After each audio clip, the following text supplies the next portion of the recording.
from the heart of where innovation, money, and power collide.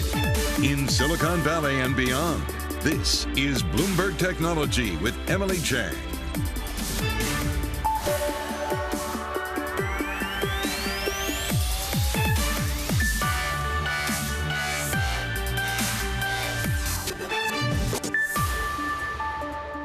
I'm Emily Chang in San Francisco, and this is Bloomberg Technology. Coming up in the next hour, Elon Musk changes his mind again, saying he will buy Twitter, after all, at the original price. The Bloomberg scoop sends Twitter shares soaring and Tesla shares falling. Why the change of heart after spending a fortune on lawyers trying to get out of the deal to buy a company he's now criticized for months? Will Twitter just drop its suit or try to get more certainty that Musk will actually go through with it this time?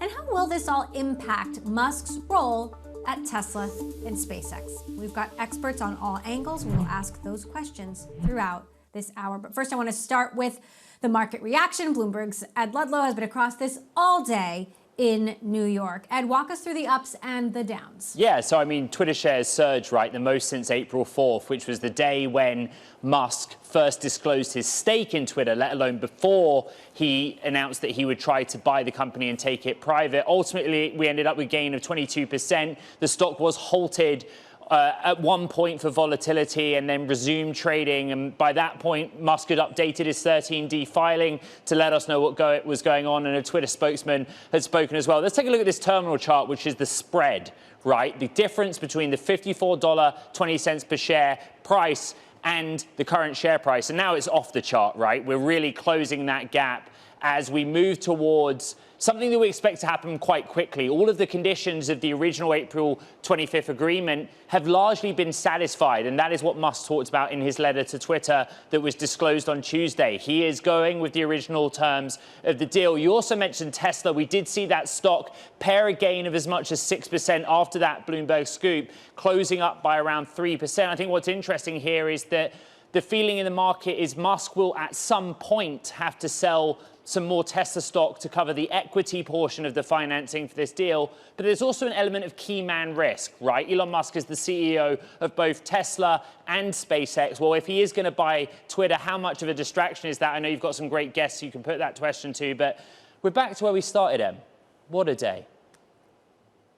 It's not a done deal yet, though, Ed, because I've got the letter here, which you can look at Bloomberg.com. Right. The letter saying we write to notify you that the Musk parties intend to proceed to the closing of the transaction, subject to the conditions set forth therein and pending receipt of the proceeds of the debt financing. So he's trying to put some conditions on the deal, right? Well, look, back in April, Musk raised or secured $12.5 billion of debt financing and an additional $500 million revolving credit line. That's split between a $6.5 billion leverage loan, $3 billion of secured bonds, $3 billion of unsecured bonds. What's changed is yields are soaring, the market has changed, and it's a really difficult time to sell leveraged debt or buyout debt. And so basically the banks that Musk has engaged with have to go to asset managers and try and get this debt sold. It's a much harder sell in present day than it was back in April. So there's some uncertainty there. But as I said, go back to the original April 25th agreement, look at section 2.2, the closing and the conditions. And a lot of those conditions are now met. Shareholder approval from Twitter, regulatory waiting periods have surpassed. So it could be interesting to see how quickly the closing of this deal proceeds. And as Kurt's going to go through some of the reporting, I think Kathleen St. Jude McCormick, the Chancery judge who was due to preside over the trial in October, she's basically saying, how's this going to go moving forward? Right. She said, come back to us with a proposal. Okay, Right. Ed, thank you. We're going to talk to you a little bit later in the show. It all started with a Bloomberg scoop. Bloomberg obtaining a letter from Elon Musk's team stating that he wants to go ahead and buy Twitter, after all, for the original price, $54.20 a share. Let's get right to Bloomberg's Kurt Wagner, who helped break this story, as well as Gerber Kawasaki president and CEO Ross Gerber, who owns Tesla, but sold his stake in Twitter over the course of all of this. Kurt, I want to start with you. What is the very, very latest that we know? Yeah, I mean, you and Ed were kind of hitting on it, right? Obviously, Elon Musk is saying, hey, let's get back to this original deal that we had in April. Twitter has said, hey, we want to close this at $54.20 per share, which is what they've been saying all along. Now, you would think, okay, both sides are at the exact same spot, right? That was the agreement that was in April. Now, the fact that there is a little bit of reservation here or hesitation just goes to show how much distrust has come up between these two sides over this process, right? So the fact that both of them are saying they want the exact same thing on the same day, and yet people are still waiting to say, well, let's wait until it's officially signed on the dotted line. That just kind of gives you a sense of how this is played out, that everyone is going to hold their breath until this becomes final, which we may find out in the next couple days. Right, and who can blame them, right? As a Tesla investor, Ross, you weren't happy about Elon Musk trying to buy Twitter at all. You got out of Twitter. What are you thinking now? Well, I'm thinking it's going to make the business books on how not to buy a company. He's literally created a huge loss for himself by really the way he's handled this, because a lot has changed inside Twitter in the last 4 months as well, including a mass amount of high quality individuals who worked at Twitter leaving and a lot more planning on leaving. So he's paying the highest price possible. He's trying to get debt at the worst time possible. He's basically being forced to buy this company. It's not like he changed of heart. I think his lawyers just told him he was going to lose. And so this is what I thought the whole time.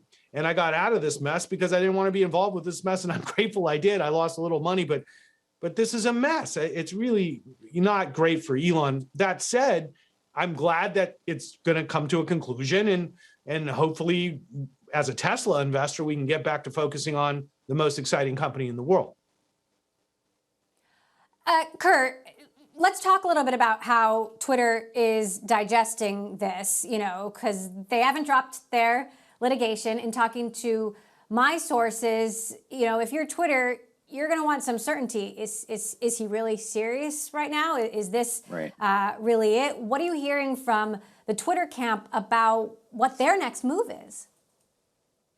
Right. Well, to your point, going back to that distrust I was talking about earlier, right? There's not a lot of incentive for anyone to simply say, we're going to drop everything we're doing because this guy said X, right? And so I think, my understanding is that Twitter would need to stay or essentially, retract its lawsuit against Musk in order for him to sign this.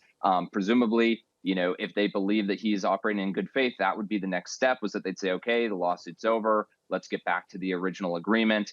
But again, the fact that we're even discussing this, it just shows how fractured that relationship has been. And Emily, we've talked about this before. What's crazy is this is now who they want to run Twitter, right? A person that they've kind of painted as a liar, someone that they've painted as not prepared to operate this social network, and yet they're fighting to get him to do it. That's where employees are today, right? They're suddenly waking up and saying, okay, now this kind of, in some of their minds, worst case scenario is coming true, which means that they're going to have a new boss very shortly, and it's someone that they might not necessarily agree with on a bunch of different things. Right, and from many perspectives, Twitter's in a worse position than it was when Elon Musk decided to buy the company because of what's happened with morale, what's happened with folks leaving the company. On the Tesla side, Ross, clearly investors are concerned about this, given the reaction in the stock. Do you believe the concern is more that he might sell Tesla stock to finance this deal, or the key man risk that his attentions are going to be even more divided? So, from the perspective of Tesla, he sold a lot of stock already, and it's been an overhang all year from those sales. And if he has to sell, another couple billion, it's a huge company, and that'll be that. And so it takes away that uncertainty. Either way, I don't think it's that material from an economic perspective. But I think the second issue you brought up is material, which is being CEO of 3 major companies is not something humans can do well. And so I get that he thinks he can do this, but this is now a media property, which is very different than running a space or EV, which are both technology companies. And the dynamics it takes to run a media company is completely opposite from his skill set. And that's been more than proven by the way he's handled the employees of Twitter, like at the all hands meeting. And I think you guys are being nice saying that there's distrust. It's not distrust, it's hate. They hate him, okay? He's created a situation. He created it. And I love Elon. I'm a fan and supporter. Don't get me wrong. But I have friends at Twitter and they hate him. So this is like getting 2 divorced people who hate each other to now get married again. Now, if I'm Twitter, I'm not going to get rid of this lawsuit at all. I'm going to force specific performance on Elon because there's no trust there at all. So this is a really, really difficult situation. And I think that's the risk, the key man risk to Tesla, is that now he gets this company and, like, tell me what day is going to be easy for him at Twitter. And the reality is, Kurt, let me know if I'm right here. I mean, Elon Musk could own Twitter in a matter of days, right? This could all happen really quickly. That's right. Well, all of the kind of stipulations for the deal closing have already happened, including the shareholder vote, which we covered in September last month. And so, yes, this could all happen very quickly. What I find kind of crazy and sort of ironic and hilarious, right, is that the last guy who ran Twitter essentially was asked to leave because he had 2 jobs, right? And now the guy who's running Twitter is going to have 3 jobs. This has been said before, but the irony here, Emily, is quite strong. Strong indeed. Ross, as a Tesla shareholder, what's your biggest concern about how, he plans to run Twitter, if he plans to run Twitter, how involved he plans to be in management, and what would you like to see? I'm assuming a more hands-off approach. This whole thing is, I don't know how he got himself into this, but, and he's a very smart guy, so I don't know. But that said, I mean, I just don't know where this goes. So I think the most important thing is that he stay as much out of politics as possible. And obviously that's just not going to happen. And it's going to create a lot of negativity towards him. And it's a really politically difficult environment to have an opinion about politics in this day and age. And of course, you all in the media know this more than anybody. And every time he makes political statements, he's attacked mercilessly, and much of it for good reason. So that, I think, is the problem with him running Twitter, is it puts him square in the face of a lot of issues that have nothing to do with Tesla that will affect people's perception of Tesla. And, I think there's a point in time where Tesla's a big enough company, and it's now where it's not that it's like Elon needs to give a little bit of control up so that investors feel more confident about the succession plan. This is what I've been talking about for years, that there needs to be a strong number 2 at Tesla, and there needs to be a deeper management bench. And Tesla tells me all the time how great all these young people are, which I agree, but I'm like, you need to promote these people, and you need to show and give these people some power over the business, because the perception right now is exactly what you're saying, is now this guy runs 3 public companies and in different industries. Once again, I don't think that's possible. So something's got to give. And, hopefully it's not Tesla, that's for sure. And Kurt, we're 4 weeks away from an election. How are folks at Twitter thinking about this? If this does happen, right, in a matter of days, Yep. The election is 4 weeks away. Yeah. And Elon has said repeatedly he doesn't, agree with a lot of Twitter's policies. He doesn't necessarily think they're necessary, right? These are things that have been kind of implemented over years, right? Over multiple election cycles. And, the big one, of course, is he said he would bring back President Donald Trump onto Twitter if he was owning the company, right? And there is a chance that all of those different things could come into play over these next couple of weeks in the lead up to the U.S. midterms, and not even looking ahead to whatever happens in 2024. So I do think that there's a lot of people who are very conscious of that, who are probably very worried about that, mostly because they just don't exactly know what he's going to repeal or take away if he indeed, becomes a CEO, and how quickly they would move on something like that. But given where we are with this election, it has to be noted that kind of stuff could play a factor. Right. It's going to be hard, probably impossible, to stay out of politics given the timing. Okay, Bloomberg's Kurt Wagner, thank you. We're going to continue to watch your reporting. Great job breaking that story. Gerber's Kawasaki president and CEO Ross Gerber, always appreciate your commentary here. Thank you.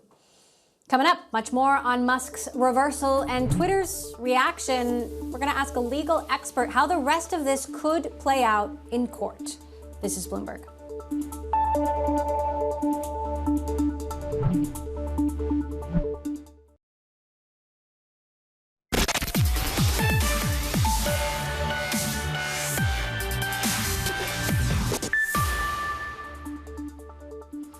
All right, today's big story, Elon Musk agreeing to buy Twitter at the original price. What does it all mean for the months-long legal battle between the two? Let's bring in Tulane Law School's Associate Dean Ann Lipton for more. And from a legal perspective, given Elon Musk has already spent a lot of money trying to make this go away, what do you think changed on his end? I think in many ways, this is almost the most expected outcome of all, which is settling on the eve of trial just before deposition of the main players, Elon Musk himself. I mean, in that sense, it's actually a very traditional sort of settlement. And so he doesn't want to be deposed. He has, probably some embarrassing text messages and conflicting statements, and all of that would make for a very unpleasant deposition for him. He was scheduled to be deposed later this week. Everyone on Twitter's end has been deposed, so perhaps you're right. He didn't want to go through that process. But it's not really a settlement at all because he's not essentially winning anything. I mean, the price is the same. Yeah. I mean, I think the idea must be something like Twitter already took a shareholder vote. To go back to the shareholders and ask them to accept less would not only be it would be time consuming, it would be embarrassing. Twitter would have to explain why it was doing this when in fact it's in a very strong legal position. And if the goal here is to stop the proceedings in court, there may not have been enough time. I mean, trial was supposed to start in 2 weeks. Getting the papers together just to have a second shareholder vote would, very possibly not get the goal of stopping the Delaware proceedings from going forward. So that is ultimately likely, at least part of Musk's thinking in terms of not even pushing further to get a couple of dollars off the price. Interesting. So walk us through how this will likely play out in court, because if you're Twitter, you're wanting to get some certainty that he really means it this time. He threw in some language about debt financing and a condition, and I'm sure that's making the Twitter folks say, hey, what does he mean by this?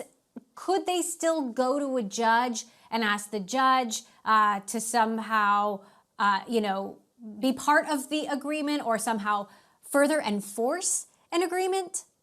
Yeah, I think that's probably what Twitter wants. I mean, the debt financing thing was always a condition for him to follow through, so I don't think that necessarily adds anything. Like, he was always not going to be under an obligation to close unless he had the debt financing in place. But I think that, but his letter was very mealy-mouthed. It's very unclear exactly how much he was committing to in that letter. And Twitter obviously is not going to want to give up its trial date and undo the depositions that are scheduled or whatever proceedings are scheduled. It's not going to want to change any of that until it's rock solid that this is for real, absolutely, definitely happening, no backsies. So they might seek some kind of court order that requires him to go through with the deal, or some kind of court representation that he's not going to make any additional arguments and so forth. And I gather that's exactly what they're going to be trying to work out next. I'm being told that's called a consent judgment. Is that what you're talking about by a court order? Yeah, it could be something like that. Some kind of, exactly, some kind of judgment by the court that he has agreed to buy the company at a particular price, go through whatever it needs to go through. And that way, if he defies it, he's defying a court order. He's in contempt of court. And given all of these, legal issues to work out, is it your understanding that this could happen in a matter of days? Do you think it's likely we get to that October 17th trial date, or that this is, said and done before then? I think it's very possible it's going to be done. I mean, obviously Twitter is suspicious. Twitter is, suspicious that this is some kind of game by Musk to delay things, and they don't want to let that happen. And if he is actually trying to play some kind of game, then obviously we're still going to go forward with everything.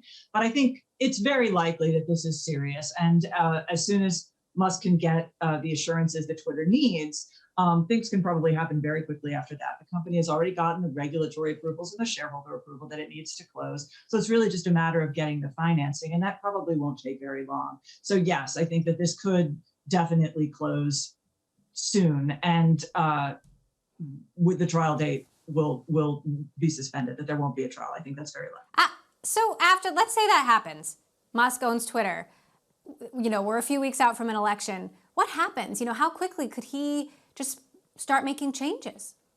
Right. I mean, you know, he's in charge of the company. He can make whatever changes he wants, I suppose, if he orders it. The question is whether he really does want to. I mean, I think part of the reason that he may have gotten cold feet about the whole deal was because he didn't necessarily want to take responsibility for all of that. And I don't know if he wants to thrust himself into that kind of political spotlight right away. But I mean, you know, once it's his company, he can order what he wants. All right, so much to continue to tease out here, to continue to follow. And Lipton, Tulane Law School's Associate Dean, always appreciate you sharing your legal perspective with us. Thank you. We're going to have much more coming up next. Stay with us. This is Bloomberg.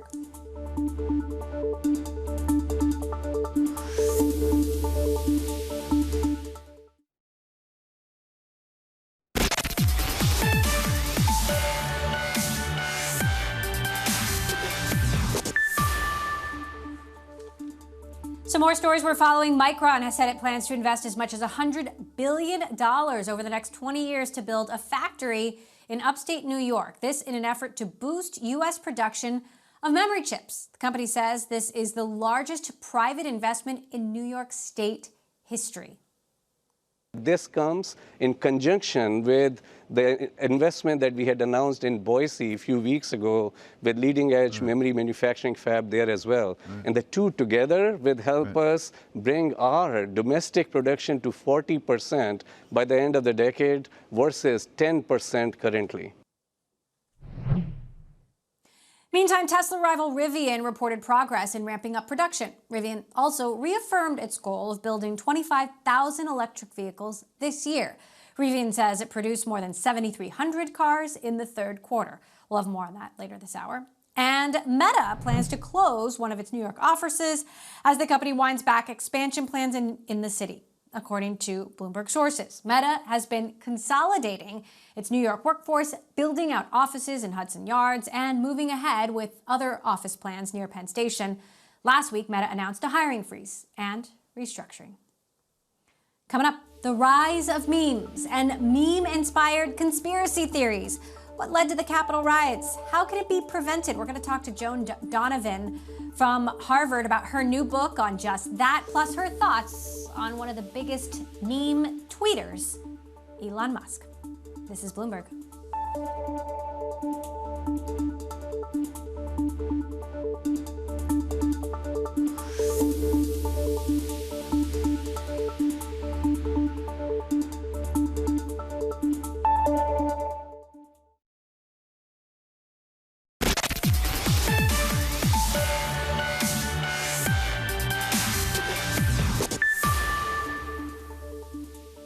Welcome back to Bloomberg Technology. I'm Emily Chang in San Francisco. Back to today's top story, our Ed Ludlow and the whole newsroom really following the Musk Twitter saga since the start. Ed, you've actually been talking to some folks at Twitter. How is this all going down on the inside? Yeah, well, when news broke that Elon Musk had sent Twitter a letter saying he would proceed with the original terms, a very wide range of Twitter staff were in a 3-hour-long quarterly strategic planning meeting. And apparently in the first 15 minutes, Parag Agrawal, the CEO of Twitter, was delivering some opening remarks. And pretty much for the entire duration of the 3-hour meeting, not a single word was said about the news that was breaking all around these employees. There was no sort of official comment.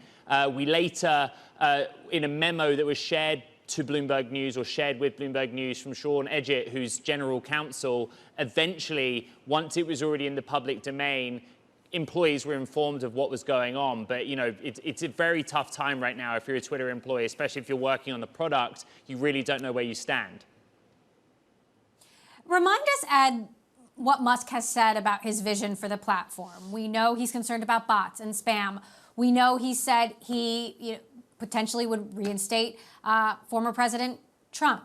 You know, what's our sense of what he'll do once he potentially, in a matter of days, owns Twitter? Yeah, I mean, it's worth remembering as well what we learned in the text messages that came out as part of discovery through court filings, you know, and the whole reason for Musk taking Twitter private largely comes from conversations with Jack Dorsey, right, that they need to enact changes that they felt couldn't be done if Twitter were a public entity, a public company. And a lot of that revolves around the ad model, moving away from an ad model. You know, they want to tackle the bots issue on the platform. Musk has also talked about, you know, paying for the privilege, essentially, of verification, and finding new ways to monetize the platform beyond just relying on ads. And of course, you know, the big technological one for Musk is open sourcing the algorithm that kind of drives the Twitter platform itself. So those are the key areas that we think he'll focus on. But broadly, the kind of principled or ideological changes are this idea that he believes that it should be a place where freedom of speech is protected, and that as long as that no one uses the Twitter platform to cause harm or offense, that a broad range of voices should be allowed onto it. And that seems to be Elon Musk's philosophy. All right, Ed Ludlow, thank you, of course, for your reporting throughout the day. I want to take a look at this from a slightly different angle now, with the news of Elon Musk agreeing to proceed with this Twitter deal. The idea of free speech on the internet, of course, back front and center. He has said that he would reverse former President Trump's permanent ban on Twitter. That took place days after the U.S. Capitol attack. That attack had been in part fueled by Trump's Stop the Steal movement, a meme that became larger than life with real-world consequences. That's the subject of a new book, Meme Wars, the untold story of the online battles upending democracy in America, by researchers at Harvard Shorenstein Center on Media, Politics, and Public Policy. Research director and co-author of that book, Joan Donovan, is with us now for more. So, Joan, a lot to digest here. Elon Musk is a meme starter, one of the biggest meme tweeters in the world. He's the butt of a number of memes as well. What do you think him owning Twitter means for the platform? You know, when he first started making hay, saying he was going to buy it, I thought it was going to be nonsensical. Now that he's invested and this is going to go through, one of the things that we looked at was, you know, what does Elon Musk like to tweet? And he does tend to get right in the middle of very important world's historic geopolitical flame wars, just recently with Zelensky, for instance, about the war in Ukraine. And so he's not a politician, but he's very much a political figure. And he now has bought one of the most consequential communication technologies of our present day. And so we have to be on alert and very careful about charting these changes that are going to come about at Twitter very rapidly. And when he first started saying that he was going to buy the platform, of course, many good employees left right away. And so I'm afraid that the people who are there that are doing excellent work are not going to want to stay there because of the political climate that their new boss brings. You make a very good point that just in the last 24 hours, he got right in the middle of a war between Russia and Ukraine, got a really heated response from Ukraine's President Zelensky himself. What are your biggest concerns about someone like Elon Musk owning this platform? And would you say concern is your overwhelming sentiment right now, or are you also intrigued or potentially even a little bit excited about the possibilities? Well, if you read the book Meme Wars, it starts with the Occupy movement, and Twitter is a key figure throughout the book as a place where people do launch meme wars and start and spark political movements, and where politicians have gotten their voice and their audience, all the way up to where we end the book at the insurrection, where a then sitting president of the United States was able to use memes and hashtags in order to foment an insurrection. With Elon Musk, I imagine more than being concerned, I don't know the way in which he's going to come at questions of content moderation that are, you know, under the purview of what are ostensibly called trust and safety teams.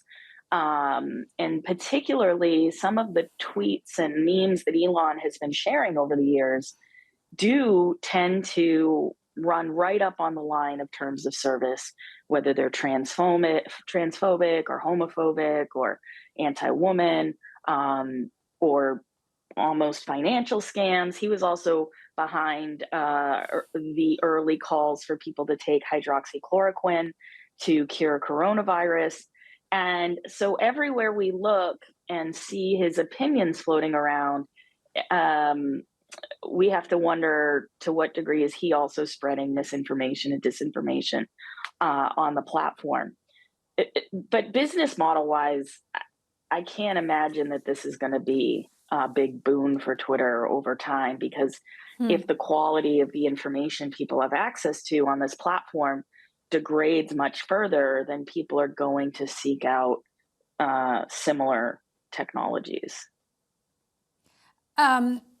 Public trust is fairly low when you look at the surveys in social media or on social media. Given your work covering and researching the Stop the Steal movement, what do you make of the timing of this and how Elon Musk could influence the moderation of content on the platform just weeks, days before midterm elections? It's a really good question, because we don't know. What's interesting about bureaucracies in general is they're usually so big and inflexible that it would be hard for him to undo everything all at once, unless he were to say, we're going to get rid of the algorithms that remove hate speech, for instance. There are other algorithms that remove gore and pornography. Maybe they leave those in, but maybe they remove the filters that take out hate speech. That could be really horrible for people who are using Twitter to look up information about voting or information about civic participation, and they're looking at it from the perspective of wanting to know if a candidate is Black or Latino, and they get then inundated with a bunch of hate speech and slurs and insults, because that stuff is the stuff of content moderation. That's why our Twitter feed isn't like AOL in the 90s, which was just heinously full of spam. And I think that based on the way he was talking about bots, I don't know if he really in-depthly understands the way in which this platform has evolved over time, and that bots have been there since very early on Twitter. And so the idea that you could get rid of bots, it's not just a question of figuring out what's automated, but also figuring out, well, is that business that is using a bot that is totally legitimate, are they able to keep using the bot in that way? So I think he's gonna, I mean, unfortunately, I think he bought a big bag of problems. Right. So last quick question. We're weeks away from an election. How do you think the meme wars are going to pick up between now and then, Elon Musk aside? Well, Elon Musk is a voracious memer, and he does tend to get a lot of his memes from Reddit. So I have a feeling he'll be in the game. If Trump comes back, we're going to see the reanimation of QAnon. It's already happening over on Truth Social. I think the meme war to watch right now is between Dr. Oz and Fetterman. Fetterman's been coming out with a bunch of memes linking different things that Oz has done in his past to funny and quippy sayings and short videos. Oz, too, has been trying to make Fetterman or expose Fetterman for having some medical issues. And so that is ongoing. We are also seeing a meme war develop around Dark Brandon, this idea that Joe Biden isn't what the insulters have been saying all along, that he's this senile old man. No, instead, he's this hyper-aware man with laser eyes that is organizing some kind of deep state takeover by having Trump's family charged, and, of course, what's going on in Mar-a-Lago. And as we watch these things play out, what we know that is underneath meme wars, of course, are lies, disinformation. They're made to trick you. They're made to incite you. They're made to be confusing. But at the end of the day, because they function in memetics, they're also emotionally contagious. And so people do share them because it feels good. It's some dark and scary stuff that you've just walked us through there. And if you want to learn more about it, of course, you could read Joan's book, Meme Wars. Joan Donovan, great to have you on the show. Thanks for helping us walk through this breaking news as well. You can check out Joan's book now. Okay, coming up, how Musk's takeover impacts the tech M&A landscape. That's next. This is Bloomberg.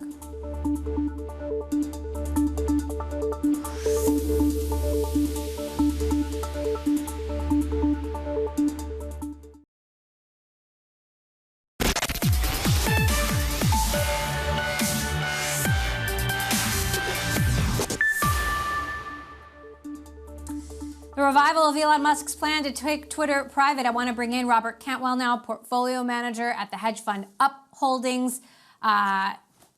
Robert, you don't hold Twitter, you don't hold Tesla. So just clarifying that at the start, what's your take? Well, our take is that Elon, the whole renegotiation was an option that didn't pay out. And it was a perfectly rational thing for him to pursue and put money into. And, folks are wondering how much money to lose on the lawyers, but, he had the opportunity to win billions back in a purchase price. And clearly, as the case wore on and as the text messages even began to leak, our suspicion is that his financial backers are not comfortable with that stuff being transparent.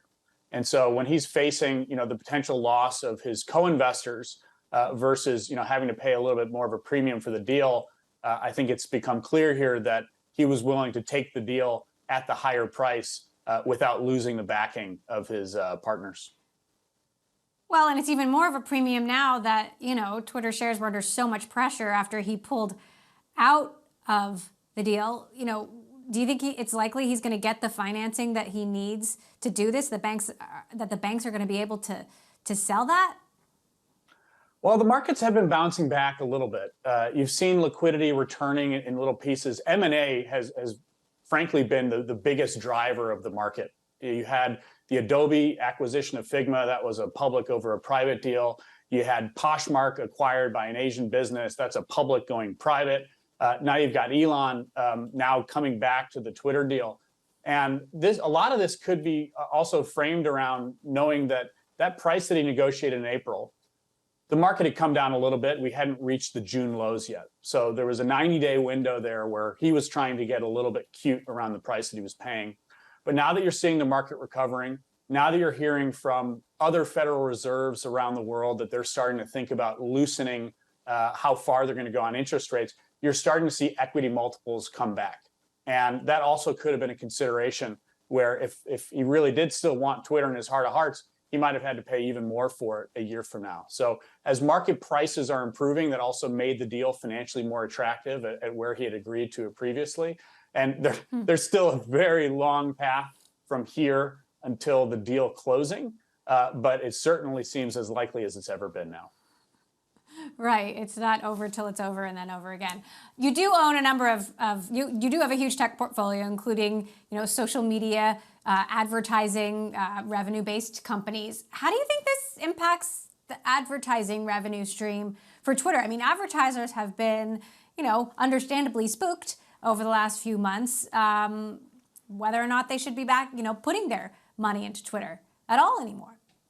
It's a great question. And we actually think the digital advertising space is going to be one of the most exciting to watch in the fourth quarter of this year. So for context, Twitter, they've got about $5.5 billion of revenue, Snapchat about 4.5, Meta about 120.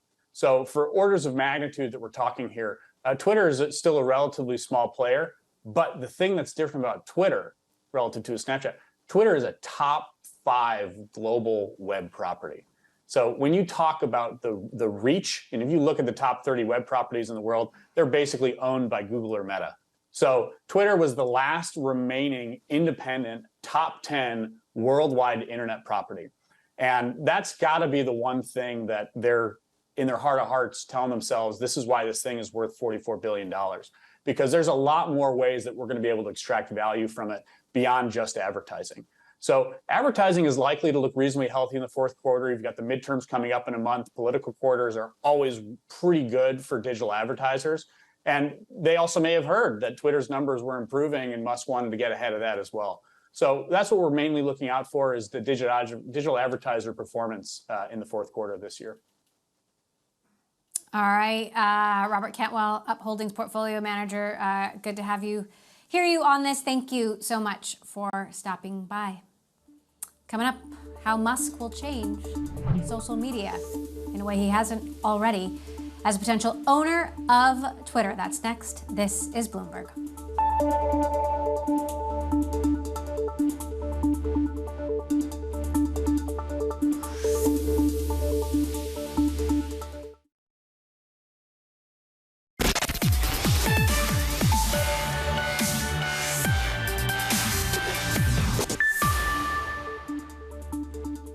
Now, to wrap it all up, I want to bring in our own Sarah Frier, our Bloomberg Tech editor, to cap this crazy day and talk about what this means for the future. Sarah, a lot of huge existential questions here. Let's say Elon Musk does buy Twitter.